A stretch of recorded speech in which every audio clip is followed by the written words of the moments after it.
여러분 안녕하십니까? 오성룡리의 매사입니다. 오늘이 정월 대보름이죠.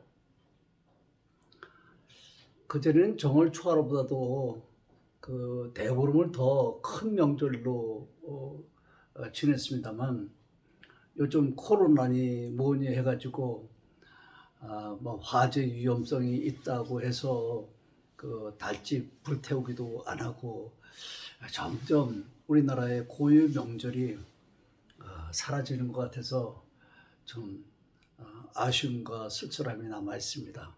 아무튼 시대의 흐름을 어떻게 역으로 돌려놓을 수 있겠습니까?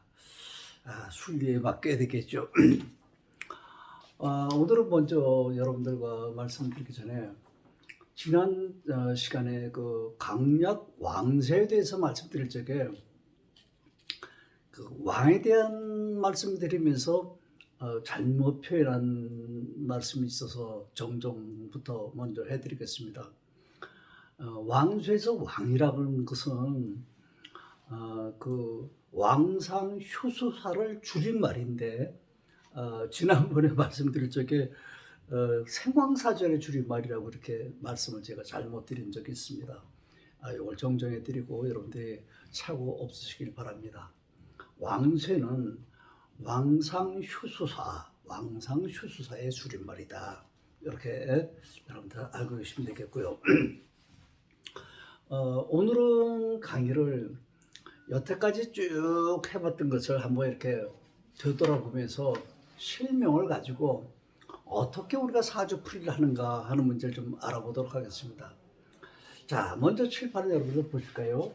우리가 여태까지 공부를 한 것이 대략 이렇게 지금 우리가 공부를 했습니다. 제일 첫 번째 음양오행을 배웠죠. 음양오행, 우리 사주팔적 공부하시면서 음양오행을 모르는 사람이 없을 겁니다만 이걸 그냥 간단하게 음양오행이다 이렇게 목화토금수다 뭐 이것보다는 좀 더 여러분들이 공부하시면서 심도 있게 이렇게 생각해 보시는 기회가 되길 바랍니다. 음과 양 하게 되면 우리가 보통 뭐 해와 달이다, 낮과 밤이다, 남자와 여자다 뭐 이렇게 우리 쉽게 표현할 수 있습니다만 이걸 좀 더 구체적으로 들어가게 되면 양 중에도 음이 있고 음 중에도 양이 있습니다. 음이라 해서 음으로만 또는 양이라서 양으로만 뭉쳐져 있는 게 아니죠. 우리 사람들로 따지면 남자는 양입니까 음입니까? 양이죠. 여자는 음입니까 양입니까? 그러면 음이라고 다 답을 하실 겁니다. 그러나 남자의 양인데 양 중에도 음이 있다는 얘기입니다. 여자가 음으로 표현하지만 여자의 음 중에도 양이 있다는 겁니다. 다시 말하면 우리가 팔 하나만 가지고 손 하나만 갖고 봐도 손등은 양입니까 음입니까? 예, 양입니다. 그럼 손바닥은 어떻습니까? 바닥은 음입니다. 이렇게 양도 갖고 있고 음을 가지고 있는데 그 주체가 어떤 거냐 이런 얘기입니다. 우리가 어떤 집에 손님으로 갔을 때 그 집 주인과 손님이 이렇게 구분되죠. 그걸 채와 용이라고 구분해도 좋고요. 아무튼 주인과 손님, 주인과 나그네 이렇게 표현할 수 있죠. 그럼 남자가 양이라고 하는 얘기는 그 집의 주인이라는 얘기고 음이라는 것은 손님을 음이라고 얘기할 수 있습니다. 그러니까 우리 남자가 양이라고 할 때 양이 주인이고 음은 손님이다. 여자로 봤을 때 여자는 뭡니까?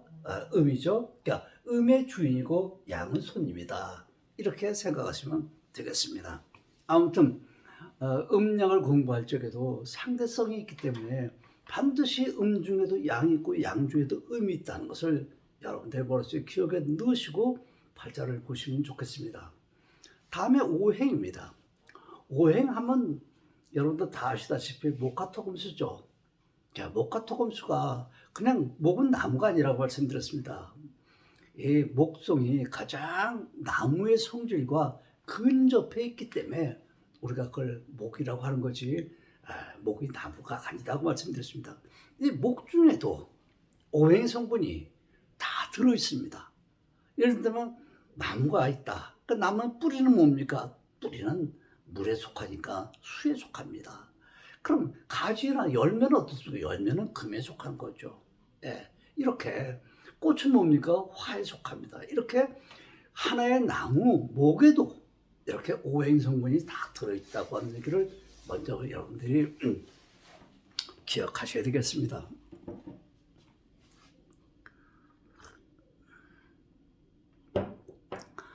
그 다음에 보시는 것이 여러분들이 이제 음양오행을 공부한다면 천간과 지지, 또 지지 속에 숨어있는 지장간, 이런 것들을 공부하셨죠. 예, 천간, 지지. 이 천간은 뭡니까? 하늘이죠. 지지는 뭡니까? 땅이죠. 그 지장간은 뭡니까? 땅 속에 숨어있는 천간의 글자죠.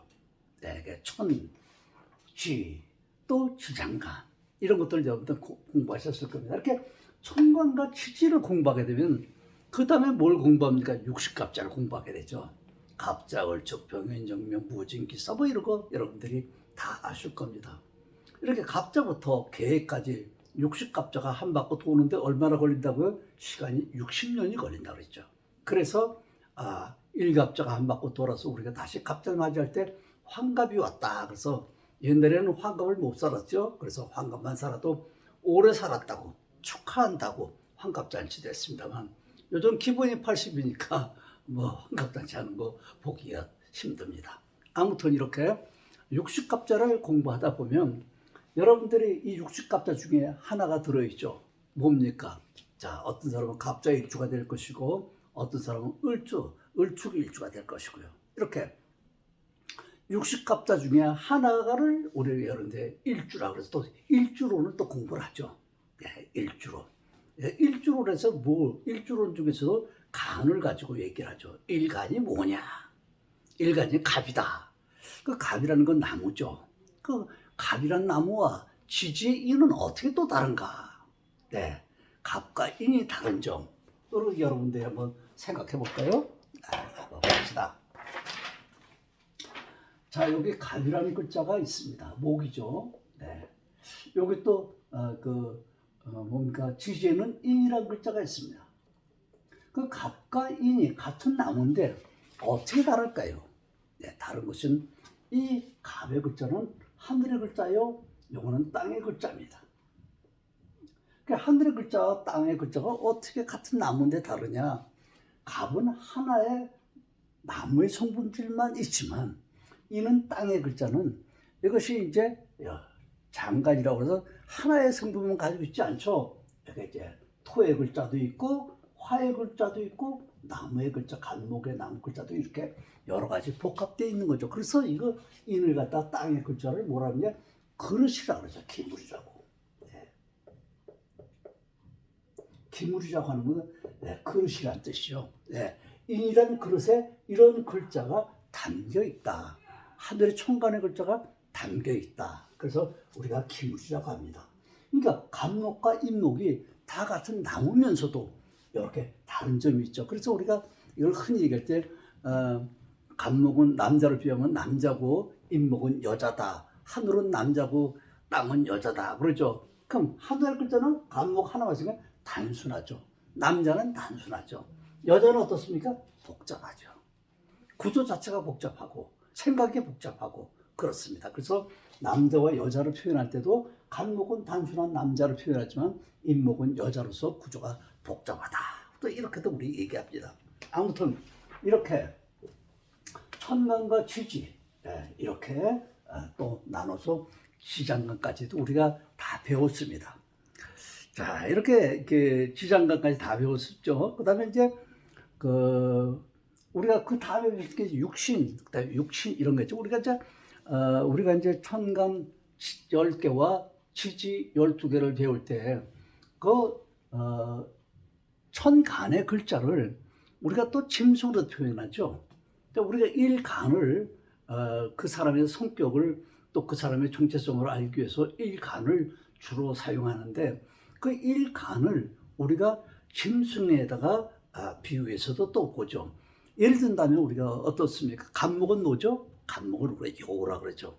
여우의 성분을 가지고 있다. 또 을목은 어떻습니까? 을목은 담비다. 이렇게 여러분들과 지난번 공부를 다 했습니다. 그 다음에 병은 사슴이다. 그 다음에 종은 노루다. 무토는 늑대다. 그 다음에 기토는 갯벌에 끼어다니는 개다. 그 다음에 경금은 까마귀다. 신금은 꼬문이다. 또 임수는 제비다. 그 다음에 개수는 박쥐다. 이렇게 우리가 다 배웠습니다. 그러니까 일간의 성분을 짐승에다 비유해서 그 사람의 어떤 성향을 가지고 있는가를 우리가 알아내기 위한 방법이죠. 네, 이런 것도 우리가 참고적으로 다 배웠습니다. 그 다음에 이제 육신과 이제 그 육친이죠. 육친은 우리가 이제 자기 성분을 앞에다 놓고 비식, 재관인 이걸 이제 우리가 육친이다. 우리 육친 관계, 우리 부모, 형제, 자매, 또 자식, 배우자 이런 육친 관계에다가 우리가 배속을 시켜서 배워봤습니다. 또 이렇게 배운 것을 우리 육신이 강약 왕세, 내 육신의 문제에 드러나 있는 글자들이 강하냐 약하냐, 왕하냐 쇠하냐를 우리가 배워봤습니다. 그 다음에 또 격국용신을 배웠죠. 격국이란 뭐냐? 아까 일간은 납니다. 일간은 나인데 그 내 팔자에 대표하는 글자지만 실권자는 아니다. 제가 그 전에 강의할 때 이런 말씀 드린 적이 있죠. 우리 집에 문패가 누구냐? 나이가 제일 많은 내가 우리 집에 문패로 붙였다. 근데 실권자는 아니야. 그러면 실권자 누구냐? 이 집을 살 때 실질적으로 돈을 부조한 사람. 다시 말하면 실권자는 재력을 갖고 있는 사람이 실권자가 된다. 그 실권자는 뭐냐? 우리가 격국용신이라는 거 배웠죠. 그 격국이 실권자가 된다. 이렇게 여러분들과 같이 배웠습니다. 그래, 강약왕세, 격국용신 이렇게 되었죠. 그럼 격국 그 다음에 용신이라는 건 뭐냐? 용신은 그 격을 도와주는 그런 글자다. 만약에 격이 임금이라면 그 용신은 신하다. 이렇게 일단 생각을 하시면 되겠습니다. 그 다음에 신살, 그 다음에 시기운성 뭐 이런 걸 배웠죠. 우리 겁재천지, 연월망장, 바늘적화 이런 것들은 그 다음에 포태양, 생육대록, 왕세, 병사비 뭐 이런 걸 또 우리가 배웠습니다. 그 다음에 이제 공망을 배웠죠. 공망은 여러분들 다 아시죠?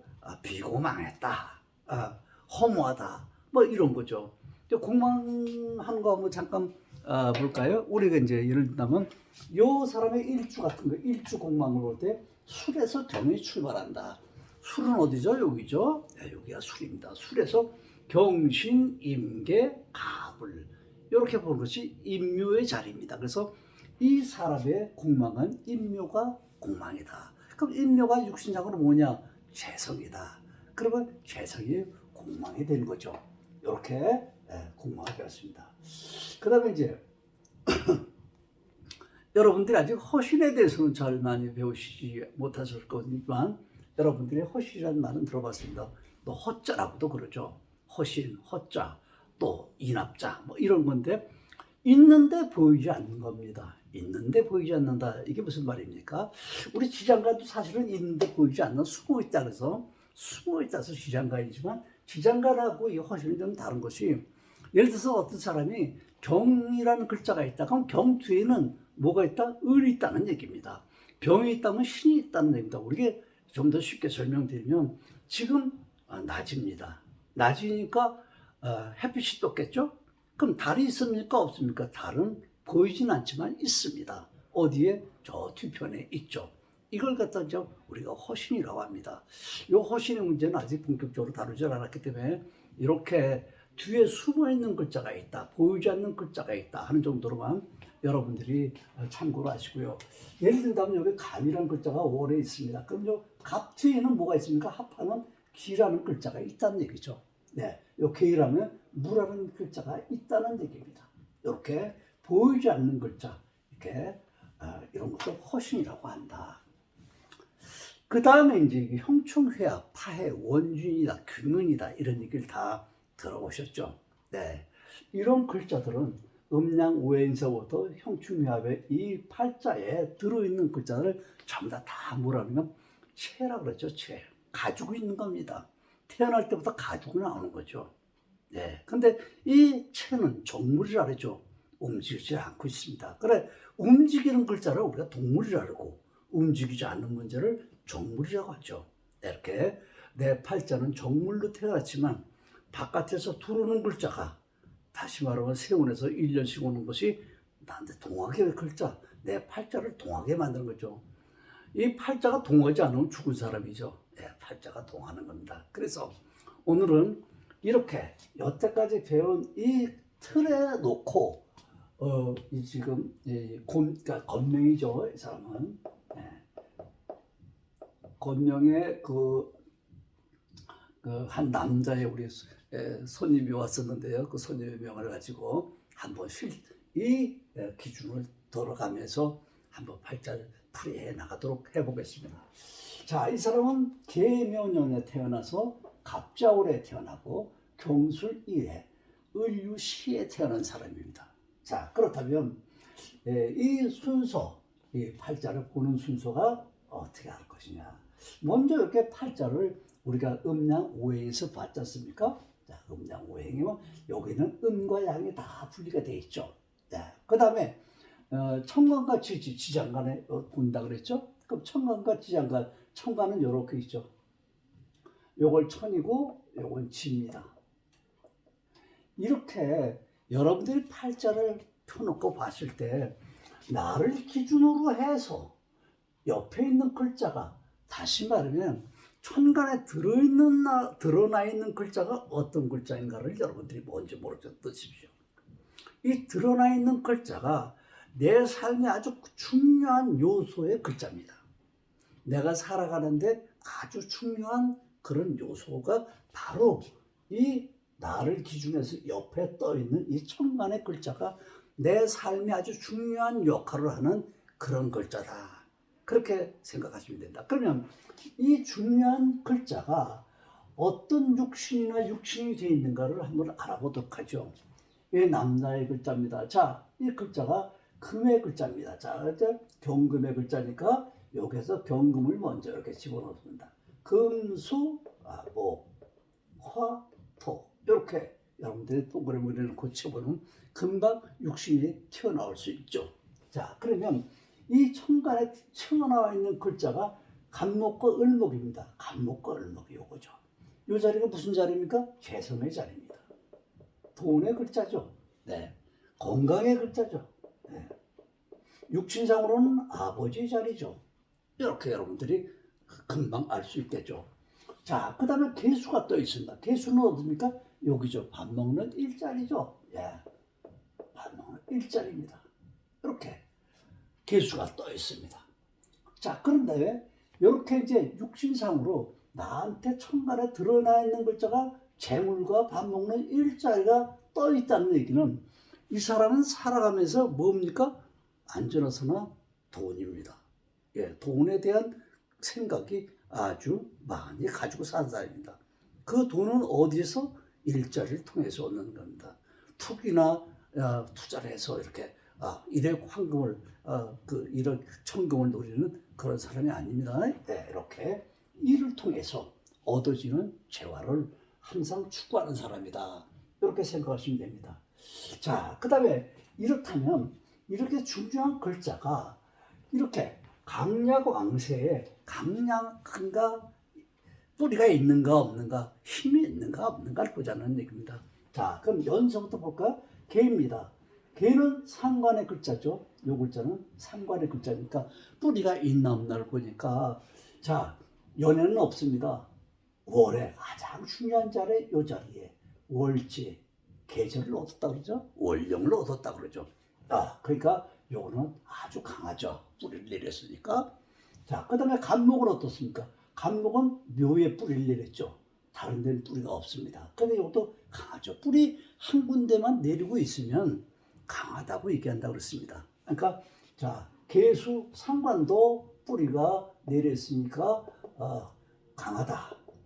재도 강하다. 또 경도 술에다가 뿌리를 내렸으니까 아신이라 했죠. 일간도 강하다. 일간도 강하다. 또 을목은 어떻습니까? 을목도 이렇게 묘에 뿌리 냈으니까 이 을목도 아까 재에 속하죠. 재가 강하다. 이렇게 강약을 먼저 봅니다. 그 다음에 이제 강약을 봤으니까 왕세, 이 팔자 중에서 어떤 글자가 제일 왕하냐? 왕한 것은 이 네 글자 중에서 월지에다가만 뿌리를 내려야 된다 그랬습니다. 월지에다 뿌리는 걸 기본이라고 그랬죠. 네, 월지에다가 뿌리를 내렸으니까 글자에 보면 이 개수, 간목, 경금, 을목 다 있지만 이 월지에다가 뿌리를 내리는 것은 무엇밖에 없습니까? 개수밖에 없습니다. 개수밖에 없으니까 개가 제일 강합니다. 강한데 또 거꾸로 월지에다 뿌리를 내서 강하면서 또 월지에서 생록 왕을 얻었죠. 그러니까 로왕지를 얻었으니까 이때 우리가 왕하다고 합니다. 이때 왕하다. 이 왕하다고 하는 문제는 천간의 기운도 없고 지지의 기운도 얻었기 때문에 왕하다는 겁니다. 그러니까 리와 기를 다 얻었다. 그래서 왕하다고 얘기하는 겁니다. 그러니까 요 팔자에서 가장 왕한 글자가 어떤 겁니까? 요 개수입니다. 상관입니다. 상관의 글자가 제일 힘이 세다, 왕하다. 그렇기 때문에 이 팔자를 우리가 얘기할 적에 격국으로 볼 때 어떤 것을 알고 있습니까? 제일 힘이 센 게 격이 된다 그랬죠. 그러니까 요 글자의 격은 어떤 겁니까? 상관격이다. 이렇게 하는 거죠. 이렇게 상관격이다.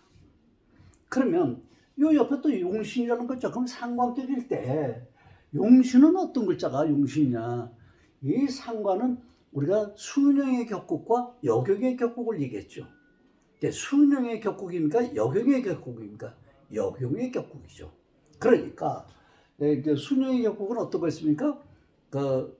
비식, 재, 그 다음에 정관, 정인 이런 거 있죠. 그 다음에 편자 들어가는 건 전부 다 상관이라든지 그 다음에 편관이라든지 편인이라든지 이런 건 전부 다 뭡니까? 예, 역용의 글자입니다. 그러니까 역용의 글자인데 이 글자도 상관이니까 역용의 글자죠. 그러니까 역용의 글자의 용신은 어떤 게 있어야 됩니까? 토의 글자가 있어야죠. 예, 그래야 이게 바란스를 맞춰주는 거거든요. 그러면 이 토의 글자가 여기 천간에 드러나 있나요? 없나요? 없죠. 예. 천간 지지 네 글자에는 없습니다. 그런데 이 사람 지금 10년 대운에 들어와 있을 때 무토가 들어와 있습니다. 예. 무토가 들어와 있으니까 이 인성이 돼서 이 상관을 식상의 글자를 제압해 주니까 이때 이 글자가 뭡니까? 용신이 되는 글자죠. 그런데 이 용신의 글자가 자기 힘을 발휘하지 못합니다. 왜? 이 개라는 글자가 하고 합하게 되죠. 무게가 됩니다. 무게가 합하니까 자기 기능이 상실돼. 자기 기능이 상실된다. 근데 다행스러운 거는 자기의 용신의 글자가 상실되면서 얻는 것이 있다 없다. 없는 경우 자기의 기능은 상실되면서 얻는 게 있기도 하고 없기도 하는데 있을 때는 어느 데다 월지에 또는 대운지의 기능을 얻게 되면 득이 되고 얻지 못하면 실이 된다 그랬습니다. 그런데 무게가 합하게 되죠. 이렇게 무게가 합하게 될 때 뭘 얻습니까? 무게합 화가 되죠. 예, 화가 여기에 대운지에 화가 오화가 있죠. 그래서 이걸 얻을 수 있는 겁니다. 그런데 현재까지는 이거는 어디까지나 체의 영역입니다. 움직이는 글자가 아니죠. 그러니까 이거는 요 10년 동안에 화를 얻는다는 예고를 해주고 있는 것 뿐이지 당장 매년 화를 얻는 건 아니다. 이렇게 여러분들이 하시면 될 거예요. 자, 그러면 이 글자에서 이렇게 격국용신을 알아봤습니다. 그 다음에 이제 쉰살을 알아봐야죠. 예, 이건 다 정해져 있는 겁니다. 쉰살은 자, 우리가 지난번에 포태법을 얘기해봤죠. 포태법을 우리가 경에서 묘는 뭡니까? 포태. 예, 다시 말하면 경은 인에서 출발한다 그랬습니다. 경은 인에서 출발하는데 묘는 여기죠. 그러니까 포태, 겁재, 포태 이 자리가 태지면서 제살에 속하는 겁니다. 그래서 포태법으로 포태 할 때 태자에 들어가죠. 네. 태는 지금 엄마 뱃속에 태가 점 하나가 찍혀 있는 상태를 우리가 태라고 할 수 있어. 그 다음에 경의 자를 봤을 때는 조금 사제에 속하죠. 네, 사제에 속합니다. 그 다음에 술은 여기에 뭡니까? 쇠제에 속하죠. 네, 쇠제에 속하죠. 그 다음에 유는 어떻습니까? 유는 이렇게 왕제에 속합니다. 그러니까 이 사람의 흘러온 인생길을 지난번에 제가 말씀드렸죠. 이것은 뭐냐? 세월의 흐름을 얘기한다. 시간표다. 그렇게 말씀드렸죠. 이 사람의 젊었을 때는 태지에 들어갔다, 사지에 들어갔다, 쇠지에 들어갔다, 왕지에 들어갔다. 이 사람의 삶은 지금 어떻습니까? 나쁜 데서 좋은 쪽으로 지금 흘러가고 있죠. 이거 세월의 흐름이라고 말씀드렸습니다. 자, 이렇게 보는 것이 우리가 이제 신사를 보는 겁니다. 이렇게. 그러니까 요 태지면 요거 신사류는 제살에 속하죠. 이렇게 제살에 들어갑니다. 사지는 육해살에 들어가죠. 네. 쇠지는 이게 뭡니까 잠깐 볼까요? 갑자기 생각이 안 나. 여기가 경에서 술까지 갑니다. 겁제, 촌지, 연월, 망장, 반환살이죠. 네, 그렇습니다. 갑자기 생각이 안 나네요. 반환살입니다. 네, 왕지죠. 왕지는 장성살에 속하죠. 네, 장성살에 속합니다. 이렇게 12운성과 12신사를 같이 적어놓게 되면 두 개를 믹스해서 우리가 풀이할 수 있죠. 아무튼 이 팔자의 경금을 통해서 이렇게 보는 것을 우리가 지난번에 봉법이라고 했죠. 그 다음에 이렇게 제가 이렇게 연이 지를 깔고 앉는 걸 보는 것다 겁법이라 했죠. 겁법 자기가 일주, 연주, 월주 이렇게 깔고 앉는 글자를 보는 것 같다가 우리가 이제 겁법이라고 했습니다. 아무튼 봉법으로 봤을 때 이제 이렇게 정해지는 겁니다. 자, 그러면 그 다음에 공망을 여러분들이 이제 보았죠. 그러면 경술이 이렇게 일주 공망을, 연주 공망. 원래 그 전에는 이제 연주로 공망을 봤죠. 근데 요즘은 이제 자평 시대 와서는 호법보다는 일주를 기준으로 하니까 일주 공망을 봅니다. 일주 공망을 본다면 이 공망에 어떤 글자가 됩니까? 아까 봤죠? 경은 술에서 출발하는데 이 술에서 경신, 임계, 갑을 떨어뜨린 자리가 임묘입니다. 임묘니까 이게 공망이 재성이 공망이다. 제가 공망이 되는 거죠. 이 공망은 재성이 공망이다.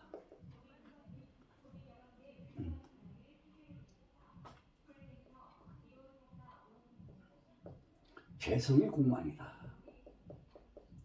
그 재성은 이제 임묘니까 목이 되겠죠. 네. 오행으로는 목공이 되고 글자로는 임묘가 공망이 됩니다. 이렇게 공망이 된다. 자, 이렇게 공망까지 봤습니다. 그러면 이 팔자는 지금 움직이지 않고 있는 상태죠. 이렇게 다 지금 여기서부터 이렇게 쭉 본 것은 이게 이제 정해져 있는 겁니다. 이게. 그다음에 우리가 형충해합을 이제 공부를 했죠. 형충회합, 파해, 원중, 규문 이런 것들도 마찬가지입니다. 여기 지금 여기 을경은 합이 돼 있죠. 여기 만약에 무게가 이렇게 돼서 이건 지금 합이 돼 있죠. 이렇게. 그러니까 우리가 합이 좋은 거야, 나쁜 거야 이렇게 우리가 또 따지기도 하고 그러죠. 합이 좋은 거냐, 나쁜 거냐 답이 없습니다. 합이 좋을 수도 있고 나쁠 수도 있기 때문입니다. 그럼 합이 좋은 때는 언제냐? 합이 좋을 적에는 합쳐져서 뭔가 생산할 때, 생산을 할 수 있을 때 좋은 거고, 합했는데 생산을 하지 못하고 기능만 정지된다면 그건 득이 아니라 실이 될 거죠. 그때 나쁜 거죠. 그러니까 생산된다는 얘기는 생산되는 그런 조건이 돼 있을 때, 생산은 언제 된다고 그랬습니까? 월지, 절기에서 계절에서 생산된다고 했습니다. 이 월지가 아니라면 대운치에서만 생산할 수 있다. 그러니까 어떤 천간의 글자가 합의됐을 때, 생산하는 글자가 있다면 오히려 그 화가 득이 되는 거지만 그렇지 않고 합만 된다면 실로 나타난다. 그러니까 합이 좋다 나쁘다는 이미 답이 나와 있죠. 네, 좋을 수도 있고 나쁠 수도 있다. 이런 것이 이제 합입니다. 그러니까 합 갖고 좋다 나쁘다 다툴 일은 없겠죠. 네, 여러분들이 참고하시면 되겠습니다. 자, 이렇게 해서 지금 팔자의 유형을 쫙 한번 훑어본 겁니다. 그렇다면 실질적으로 올해 이 사람에게는 어떤 운세가 됐을까요? 이렇게 이제 우리가 볼 수 있죠. 어떤 운세가 됐을까요? 그러면 이렇게 팔자와 대운이 포함되어 있을 때 올해 들어온 건 뭡니까? 임인년이 들어와죠. 자, 임이란 글자는 뭡니까? 임이란 글자는 아까 시계 글자입니다. 남자의 명이니까 밥 먹는 일자리다. 밥 먹는 일자리는 좋은 겁니까? 나쁜 겁니까? 좋은 거죠. 그런데 여기에 이런 좋은 일자리가 들어온다 하더라도 요 글자가 정임인데, 요게 임인데 이 5글자 중에서 이렇게 정화라는 게 있으면 좋을까요? 나쁠까요? 정화가 있으면 아까 합이 된다 그랬죠. 정임은 합이 됩니다. 합이 되면 일단 불리하다. 생산되는 건 나중 문제고 생산될 땐 정립합 목이 돼야 되니까 목이 되려면 월지나 대운지에 목의 성분이 인이나 묘가 있어야 되는데 그건 나중 문제고 일단 합이 되면 불리하다. 분리했다가 생산되는 기능이 월지나 대운지에 목의 성분이 인이나 묘가 있다면 득으로 작용하지만 그렇지 않으면 일단 불리하다. 그런데 이 사람 명에서 이미 들어왔는데 정화라는 글자가 없습니다. 그러면 밥 먹는 일자리가 들어오는데 일단 지장이 없다. 이렇게 지장이 없는 글자가 들어오는데도 불구하고 더욱 좋다고 볼 수 있는 것은 어떤 거냐면 이 바깥에서 들어오는 건 아까 이것은 정물이라 했죠. 정물. 정물이라는 것은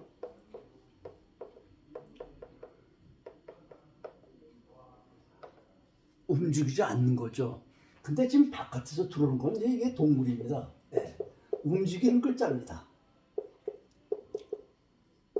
이렇게 동물이 들어올 적에 요걸 갖다가 우리가 상이라고 하는데 천간의 글자를 이 상이 들어올 적에 이 임의 글자가 들어올 때 지지 속에서 자기와 같은 성분의 글자가 있을 때 그걸 우리가 물상결합이라고 합니다. 다시 말하면 임이 물이니까 지지에 물의 글자를 볼 때 이 두 글자가 결합해서 만나게 되는 거죠. 이래서 물과 상이 만나서 우리가 들어온다고 했을 때 물상결합이다. 그러니까 이 사람에게 식신이라는 글자가 내 팔자에 들어올 때 그냥 들어와도 좋은데 물상결합까지 하고 들어오니까 아주 확실하게 들어온다. 이렇게 말씀드릴 수 있는 거죠. 이 물상결합이라는 건 말이 좀 어려운 말입니다만 쉽게 설명하면 이 임이라는 글자가 공기 중에 상이라는 게 떠돌아다니는 기 아닙니까? 기가 예를 들면 우리가 기라고 하지 말고 그냥 새라고 합시다. 제비라고 합시다. 참새라고 합시다.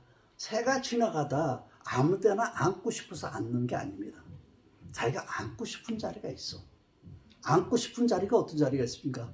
우리 사람을 따지면 명당 자리겠죠. 네. 그 명당 자리가 있느냐 없느냐. 이 두 개. 날아가던 새가 자기가 앉을 터전이 좋은 자리라고 있는 그 자리가 이 지지에 자기의 성분이 같은 글자를 있느냐 없느냐를 보는 거죠. 그러니까 이거 자체 임수가 들어올 적에 방해되는 글자가 없어도 좋은데다가 이렇게 물상 결합한 지지에서 자기를 방대에 맞아주는 그런 글자가 있으면 더욱 좋다고 하는 얘기입니다. 자, 이 명 같은 경우는 밥 먹는 일자리가 들어오는데 방해하는 글자도 없을 뿐만 아니라 또 지지에서 반겨주는 글자도 있으니까 밥 먹는 일자리가 들어오는데 참 좋구나 이렇게 얘기할 수 있는 거죠. 자, 두 번째로는 이 지지의 글자입니다. 지지의 글자가 이 목이 들어옵니다. 그러니까 목이 들어온다는 얘기는 뭡니까? 재물이 들어오는 글자죠. 네, 재물의 글자가 들어옵니다. 그 재물의 글자가 들어올 때 이거하고 정반대되는 글자는 어떤 거겠습니까? 젠neb이죠. 신. 이게 뭡니까? 인신이 충하는 글자죠. 근데 일단 충이 돼서 나쁘다 좋다. 우리 보통 사람들이 뭐 충살을 맞았다 뭐 이런 얘기 하는데요. 이런 데 잘못 표현하는 거고요. 충이 돼도 좋은 경우도 있습니다. 충이 돼서 나쁜 경우도 있지만요. 그러나 일단 충이 되면 불리하다고 보는 거죠. 계산하기 전에. 그러니까 아무튼 이 5글자 중에 신이 있느냐 없느냐를 보니까 없습니다. 네, 신이 없는데 가만히 보니까 신은 없는데 이 사람이 일제 술을 가지고 있습니다. 그러니까 인, 오, 술, 삼합국을 짜는 거 아닙니까? 삼합국을 짜니까 재가 들어오는 게 아니고 이제 뭐가 되면 커다란 화가 들어오게 되십니다. 화국을 짜는 거죠, 화국을. 그 화는 뭡니까? 남자한테 관성이죠, 이게. 남자에게 관성은 뭡니까? 일자리죠. 네, 이렇게. 이렇게 자식의 자리면서 육신적으로는 자식의 자리죠. 남자에게는 관성 일자리입니다. 자, 이런 글자가 되게 되면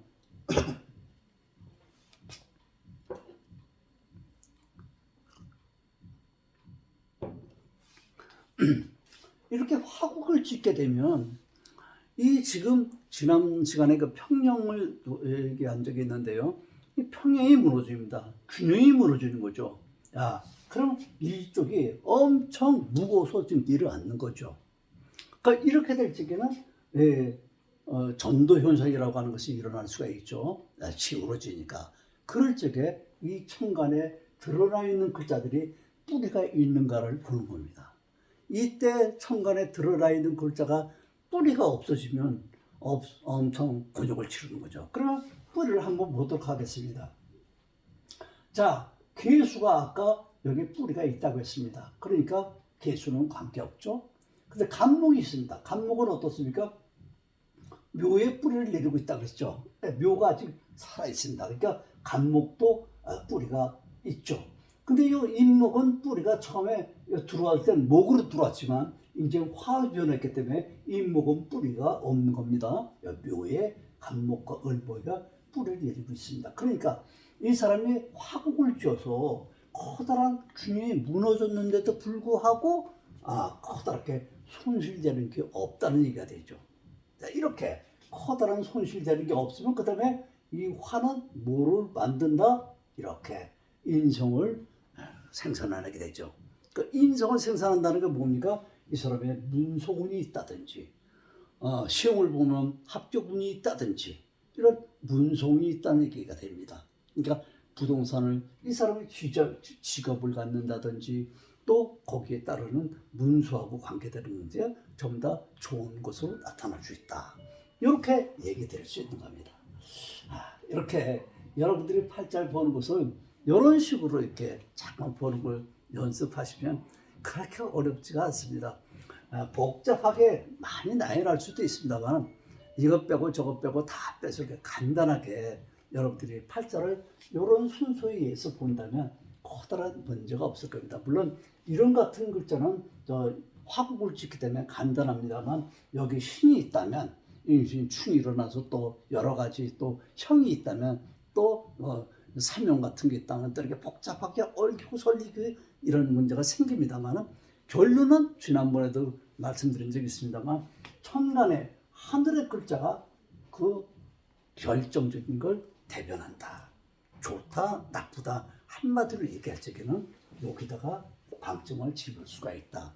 우리가 이제 팔자를 흔히 보면서 뭐 자식 덕이 있느냐 없느냐, 돈이 있느냐 없느냐, 뭐가 있다 없다로 얘기할 때는 반드시 어디에다가 원령을 얻어야 된다. 올주의 힘을 가지고 있어야 된다. 있다 없다로 얘기할 때는 반드시 원령과 관계가 있다.